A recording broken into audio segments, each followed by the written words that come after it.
देखिए आज हम बात करेंगे किसकी बेटे की, इशू डिबेंचर में किसकी, इंटरेस्ट ऑन डिबेंचर की।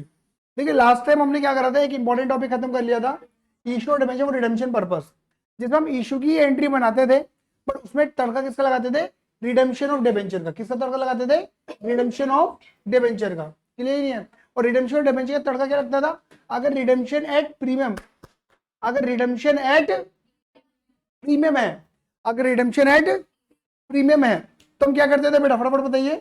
अगर रिडेम्पशन एट क्या करते थे फिर हम, हाँ रिडेम्पशन एट प्रीमियम है तो एक्स्ट्रा डेबिट और एक्स्ट्रा क्रेडिट करते थे।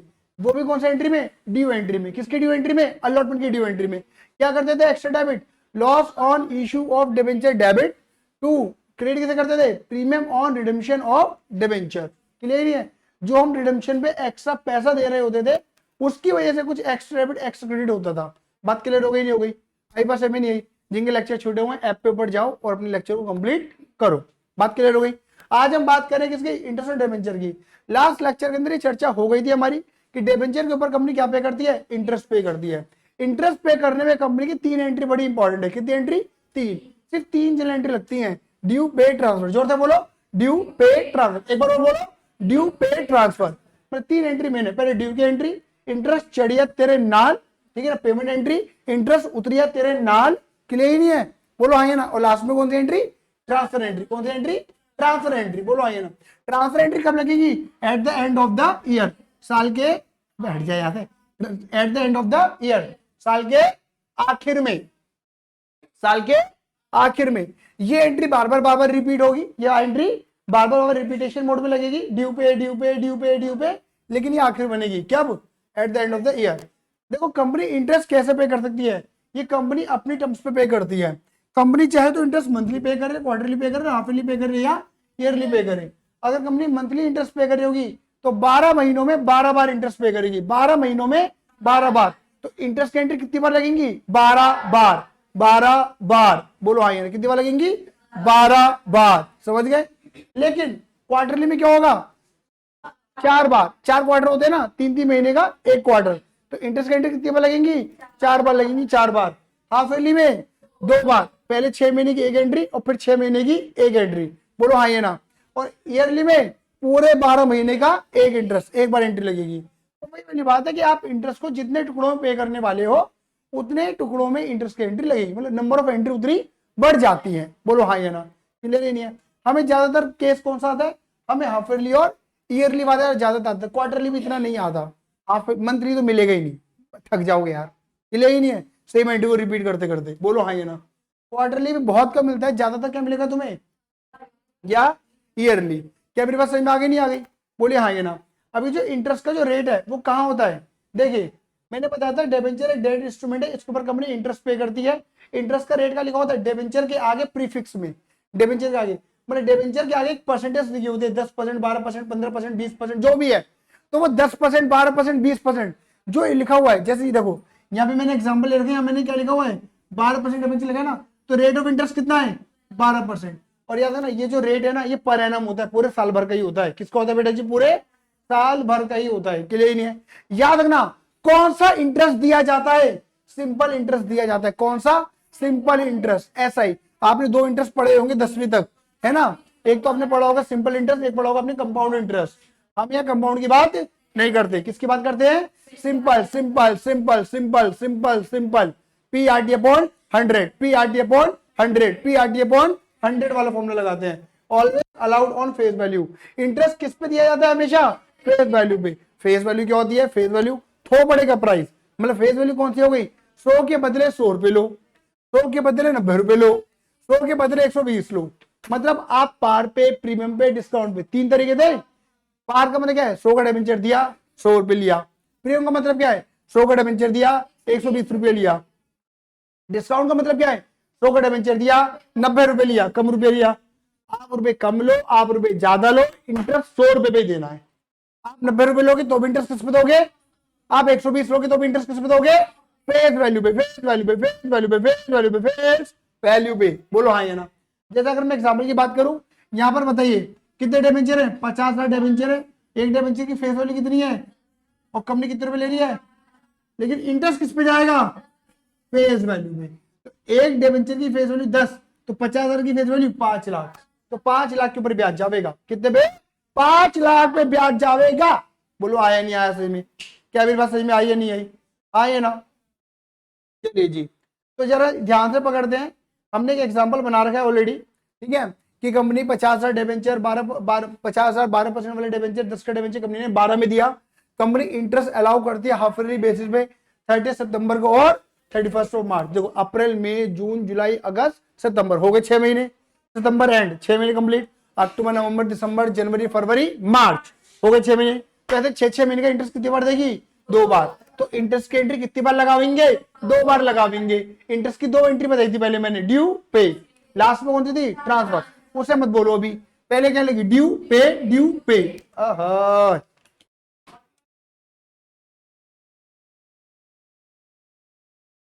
ठीक है, ड्यू पे, ड्यू पे।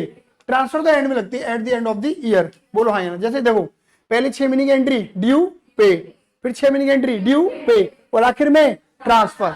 आया नहीं आया? तो कितनी एंट्री होगी टोटल? 5। अरे आया क्या? चले एंट्री लगाए, एंट्री क्या सिखा दूं? एंट्री सिखा दो। चलो जी आगे चलते हैं। तो बेटा इंटरेस्ट ऑन डिबेंचर की हम बात करने वाले हैं। बताइए सब, मैं कंपनी हूं, मैं कंपनी हूं, मैंने तुम्हें डिबेंचर दे रखे हैं, मैंने तुमसे पैसा ले रखा है, मैंने तुम्हें 50,000 डिबेंचर दे रखे हैं, 10 का डिबेंचर था 12 रुपए में दिया था। बोलो हाँ या ना? और मैं उसके ऊपर कितना परसेंट इंटरेस्ट दूंगा? 12%। 12%, क्योंकि 12% वाला डिबेंचर है। बोलो हाँ या ना? और कैसे दूंगा? 6 महीने करके 2 बार में इंटरेस्ट दूंगा। क्लियर है? नहीं है? तो उसके ऊपर इंटरेस्ट पे करना क्या बनेगा मेरा? इनकम या एक्सपेंस? मेरा मेरा एक्सपेंस। एक्सपेंस खर्चा, खर्चा क्या होता है? डेबिट। तो क्या लिखेंगे? Interest on debenture account debit. क्या बात है, interest on debenture account debit. Clear है? नहीं है? आया शिफा? क्लियर है? नहीं है? ठीक है, अभी तक मैंने इंटरेस्ट पे करा नहीं है, मुझे पे करना है, तो मेरी क्या बन गई? लायबिलिटी। लायबिलिटी क्या होती है? Credit to debenture holder. तुम सब यहां आ गए, डिबेंचर होल्डर। मेरा खर्चा खर्चा बन के डेबिट, क्योंकि पे नहीं करा तो लायबिलिटी बन के क्रेडिट। आया? लेकिन एक चीज और बता रहा हूं, टीडीएस पेबल। आईएससी में नॉर्मली टीडीएस पेबल आता है, सीबीएसई में नॉर्मली नहीं आता है। टीडीएस, टीडीएस मैंने कितना माना है? 10%। देखो टीडीएस कुछ और नहीं है, इनकम टैक्स होता है। ये क्या होता है? Income tax. अच्छा मेरा तो खर्चा है, तुम्हारी क्या है? मैं तो इंटरेस्ट दूंगा, तो मेरा तो खर्चा, लेकिन तुम्हारी क्या है? तुम्हारी इनकम के ऊपर क्या लगना चाहिए? Tax, income tax. हाँ या ना? बोलो हाँ या ना? अब सरकार कहती है कि अगर मैं इन लोगों से इनकम टैक्स मांगूंगी ना, तो कुछ नालायक निकलेंगे जो मुझे टैक्स नहीं देंगे। तो सरकार, ऑब्वियसली सरकार को क्या करना पड़ेगा? आप सबसे इंडिविजुअली कलेक्ट करने में दिक्कत होगी सरकार को, एक एक बंदे से लेना पड़ेगा। तो सरकार मुझसे क्या कहती है कि देख भाई, इनसे मांगने जाऊंगा तो मिलेगी तो है नहीं, कोई देगा कोई नहीं देगा, परेशानी बहुत है। तो तू क्या कर, सरकार मुझे कहती है देख कंपनी, तू क्या कर, तू पहले इनका इनकम टैक्स काट ले और फिर इन्हें इनकम टैक्स काट के पैसा दे। समझ गए? और जो इनकम टैक्स तू काटे वो मुझे जमा करा दियो। आया नहीं आया समझ में? तो तुम्हारी इनकम के ऊपर टैक्स मैं काट लूंगा और मैं किसको दे दूंगा? सरकार को। आया नहीं आया? और टैक्स काटने के बाद जो पैसा बचेगा वो तुम्हें दे दूंगा। आया? तो बताओ, मुझे सरकार को टैक्स देने का है, सरकार का टैक्स काट के मैं अपने पास रखूंगा, बट वो पैसा मेरा तो किसका है? तो मेरी क्या बन गई? लायबिलिटी। लायबिलिटी क्या होती है? क्रेडिट। तो टीडीएस पेबल ये तभी लिखना जब टीडीएस के बाद क्वेश्चन में बोला जाएगा, अदरवाइज मत लिखना। तब एंट्री ये बनाना खाली, debenture, interest on debenture debit to debenture holder. आप इंटरेस्ट ऑन डेबेंचर की जगह डेबेंचर इंटरेस्ट भी लिख सकते हो। आया? बोलो हाँ। चलिए, कितने डेबेंचर दे रखे थे मैंने तुम्हें? 50,000 इंटू 10, 5 लाख के। तो देखो 50,000 इंटू 10, 5 लाख। कितना? इधर देखो, इधर देखो, कितना बचा इंटरेस्ट? 12% का। कितने महीने का? कितना निकला? 30,000। आया नहीं आया? लेकिन 30 में देखो तुम्हारी, 30 मेरा खर्चा, लेकिन 30 तुम्हारी इनकम। इनकम के ऊपर क्या काटूंगा? टैक्स।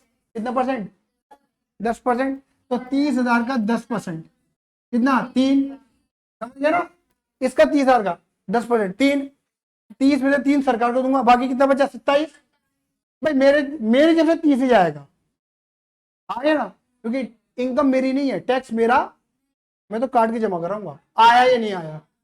आया नहीं आया? और अगर भैया टीडीएस की एंट्री नहीं लगेगी तो ये लगा देना, बस 30 हो जाएगा। अरे आया? बोल दो ना यार। ठीक है, अब क्या करेंगे? पेमेंट एंट्री लगाएंगे। ड्यू एंट्री चढ़ गई, ड्यू ड्यू ड्यू, इंटरेस्ट चढ़ गया तेरे नाल। क्लियर है? इंटरेस्ट चढ़ गया। बोलो हाँ या ना? अब आगे चलते हैं, पेमेंट एंट्री। पेमेंट एंट्री, पे। जब पे करेंगे तो लायबिलिटी खत्म हो जाएगी। लायबिलिटी होती है, दो लायबिलिटी थी, एक लायबिलिटी तुम्हारे रेस्पेक्ट में, एक लायबिलिटी सरकार के रेस्पेक्ट में, दोनों लायबिलिटी खत्म करो। लायबिलिटी क्रेडिट खत्म करने के लिए क्या कर दिया, डेबिट, और क्या गया जब से पैसा, credit what goes out to bank, to bank. 27 तुम्हें दिए, 3 सरकार को दिए, आया।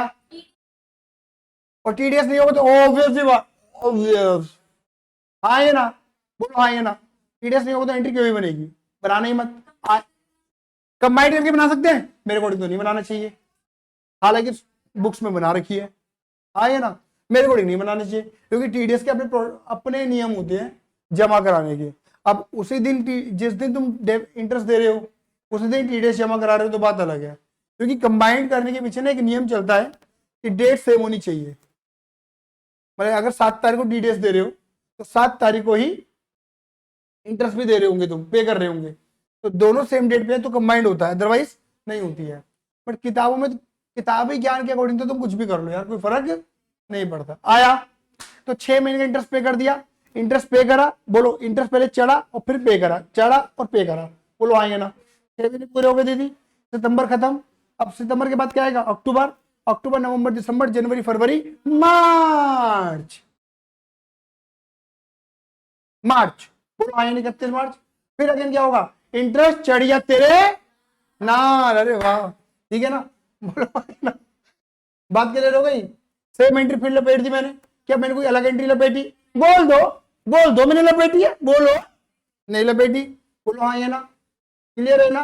चलो ये सेम एंट्री, पेमेंट की एंट्री दोबारा वही लपेट दी मैंने, ड्यू एंड पे, ड्यू एंड पे, समझ गया ना। तो पहले 6 महीने की ड्यू पे, फिर 6 महीने की ड्यू पे, बोलो हाँ ये ना, लास्ट में क्या लगेगी, ट्रांसफर। तो आज जरा ट्रांसफर एंट्री के बारे में बात करते हैं। सारी इनकम सारे एक्सपेंस कहाँ जाते हैं, एट दी एंड पीएनएल में। तो डिबेंचर इंटरेस्ट मेरा क्या था, खर्चा, खर्चा क्या होता है बेटा जी, डेबिट, मैं इसे ट्रांसफर कर दूंगा पीएनएल में, डेबिट को हटाने के लिए मैंने क्या कर दिया, क्रेडिट। डिबेंचर इंटरेस्ट देखो डेबिट था, डिबेंचर इंटरेस्ट डेबिट था, और एक बार डेबिट नहीं हुआ था, 2 बार डेबिट हुआ था, 30, और पहले का भी 30, बोलो आइए ना। तो मैंने क्या करा, देखो 60,000 की एक एंट्री लगाई, बोलो आइए ना, और ट्रांसफर क्या कर दिया, स्टेटमेंट ऑफ पीएनएल अकाउंट मत देना, पीएनएल अकाउंट नहीं लिखना, क्या लिखना है, स्टेटमेंट ऑफ पीएनएल, क्योंकि यही बनता है कंपनी के केस में। अब आया पूरे साल की एक एंट्री, 6 महीने 6 महीने की मिलाकर पूरी कंबाइंड एंट्री, बोलो हाँ ये ना। अगर मान लो क्वार्टरली तुम इंटरेस्ट दे रहे होंगे, क्वार्टरली, हाँ ये ना, तो 3-3 महीने का इंटरेस्ट देते, तब एंट्री, इंटरेस्ट वाली एंट्री कितनी बार रिपीट होती, 4 बार, ड्यू पे, ड्यू पे, ड्यू पे, ड्यू पे, ट्रांसफर, साल भर की एक entry at the end of the year. आया समझ में, नहीं आया, बोल दो आ गया, कह दो ना आ गया, आ गया। देखो एक बात हमेशा याद रखना, ये मैंने सिखाया है, लेकिन कॉमन सेंस भी अपनी जगह होता है। आप मुझे बताइए, सपोज मान के चलिए कि मैंने भव्या राजदूत से, ठीक है ना, भव्या राजदूत से मैंने 5 लाख रुपए उधार ले रखे थे, बोलो हाँ या ना। तो मैं, अगर मैंने 5 लाख रुपए उधार ले रखे थे तो मैं इंटरेस्ट किस पे दूंगा, अगर मैंने 5 लाख रुपए उधार ले रखे थे तो किस अमाउंट के ऊपर इंटरेस्ट पे करूंगा, 5 लाख पे। चलो बहुत बढ़िया, 1 साल बाद मैंने 1 लाख वापस कर दिए, अरे वाह तुम्हें तो पता है? ओ अच्छा, अब जाके सीखिए, तो बचपन में ना सीखे, समझ गए। फिर मैंने 1 लाख और पे कर दिया, तो 1 साल बाद, आप समझ रहे हो ना मेरी बातों को, मैं क्या समझाना चाह रहा हूँ कि जैसे जैसे उधारी कम हो रही है वैसे वैसे इंटरेस्ट भी कम होगा, कॉमन सेंस। तो बेटा डिबेंचर भी तो हमारी उधारी है यार, अगर मान के चलो मैंने 5 लाख लिए, फिर 1 लाख वापस कर दे, तो उधार कितने में दूंगा, इंटरेस्ट कितने, 4 लाख में, फिर 1 लाख वापस कर दे, तो ये हो सकता है ऐसा, बोलो हाँ या ना। देखो 2 तरीके होते हैं, डिबेंचर का पैसा वापस करेंगे 2 तरीके हैं, हालांकि आईएससी बोर्ड वाले पढ़ेंगे, सीबीएसई बोर्ड वाले ये नहीं पढ़ने वाले हैं। जिस चैप्टर का नाम है रिडेम्पशन ऑफ डिबेंचर, इसके बाद एक चैप्टर और होता है जो सीबीएसई में डिलीटेड है, नेक्स्ट ईयर से आ जाएगा जहां तक है, बोलो हाँ या ना। बट आईएससी में इस साल है, क्लियर है, लमसम और ड्रॉ अलॉट मेथड। कौन सा मेथड है, लमसम और ड्रॉ अलॉट, लमसम और ड्रॉ अलॉट मेथड। देखो लमसम का मतलब क्या होता है, एक बार में पैसा लिया और एक बार में पैसा वापस करेंगे तेरा, मतलब मैंने, जैसे मैं हूं, मैंने बोला कि लो भाई ये 50,000 डिबेंचर पकड़ो, इंटू 10 करके 5 लाख रुपए मुझे दो, मैंने डिबेंचर दे दिए, पैसा ले लिया, और मैंने बोला कि 5 साल बाद सबका दे दूंगा पैसा, 5 साल बाद सबका दे दूंगा एक साथ। तो मैंने क्या बोला, 5 साल बाद दूंगा ना एक बार में वापस। तो यानी कि मैंने इस साल मेरी उधारी कितनी थी, 5 लाख की, इस साल भी उधारी, इस साल भी, इस साल भी, इस साल भी, कम तो कुछ हुई नहीं मेरी उधारी। तो मैं इंटरेस्ट किस पे दूंगा, आया सही में नहीं आया, क्योंकि लमसम में क्या होता है, सेम अमाउंट पे सेम इंटरेस्ट, सेम अमाउंट आती रहती है। मतलब लमसम में क्या होता है, एक ही अमाउंट आती रहती है बार बार, अमाउंट चेंज नहीं होती। जब अमाउंट चेंज नहीं होती तो इंटरेस्ट भी चेंज नहीं होता, इंटरेस्ट की भी एंट्री वही लपेटे जाते हैं, सेम एंट्रियां हर साल, क्योंकि 5 लाख ही मेंटेन आया। जब ड्रॉ लॉट क्या होता है, ड्रॉ लॉट का मतलब होता है धीरे धीरे से मेरी जिंदगी में आना, यही होता है, समझ गए।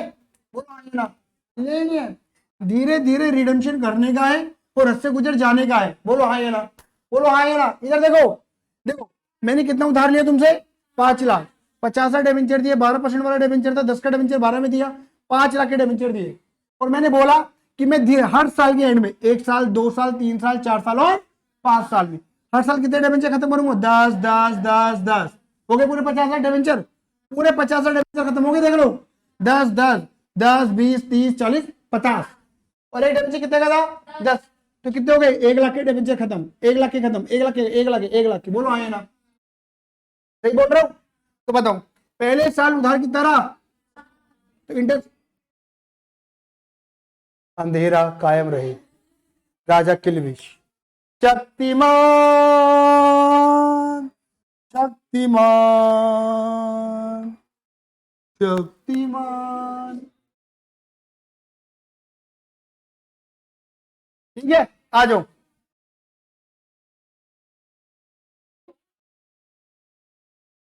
कॉल करनी पड़ेगी बेटा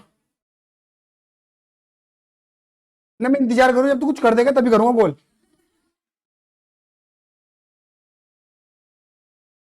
अभी जो लक्षण दिख रहे हैं उन लक्षणों पर कॉल ना करूं तेरे। हाँ जी बताइए, पहले साल उधारी कितनी रही, 5 लाख की, तो इंटरेस्ट किस पे जाएगा, 5 लाख पे, आया समझ में नहीं आया। फिर कितना खत्म हो गया, 1 लाख, तो अगले साल, इस साल के एंड में 1 लाख खत्म हो गया, तो अगले साल उधारी कितनी हो गई, इंटरेस्ट 4 लाख पे, फिर 1 लाख खत्म हो गया तो इंटरेस्ट, फिर इस साल के एंड में 1 लाख खत्म हो गया तो इंटरेस्ट, फिर 1 लाख खत्म हो गया तो इंटरेस्ट, फिर 1 लाख खत्म हो गया तो बात खत्म, इंटरेस्ट जाएगा ही नहीं। लगातार उधार कम हुआ तो इंटरेस्ट भी कम होगा।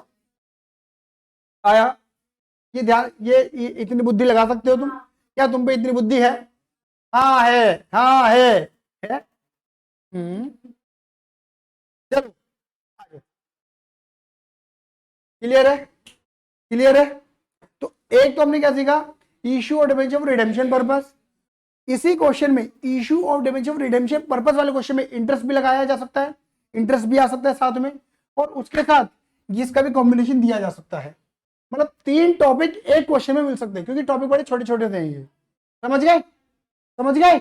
आ जाओ, यहाँ पे लिखा है writing off loss on issue of debenture और discount on issue of debenture. चलिए पहले मैं तुमसे बात करता हूं कि हमें डिबेंचर के ऊपर लॉस कब हो सकता था,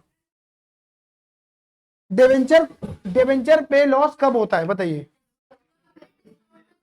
जब डिस्काउंट पे डिबेंचर इशू करे हो, और बहुत बढ़िया जब प्रीमियम रेट, क्या बात है, बहुत बढ़िया, बहुत बढ़िया, बहुत बढ़िया, बहुत बढ़िया।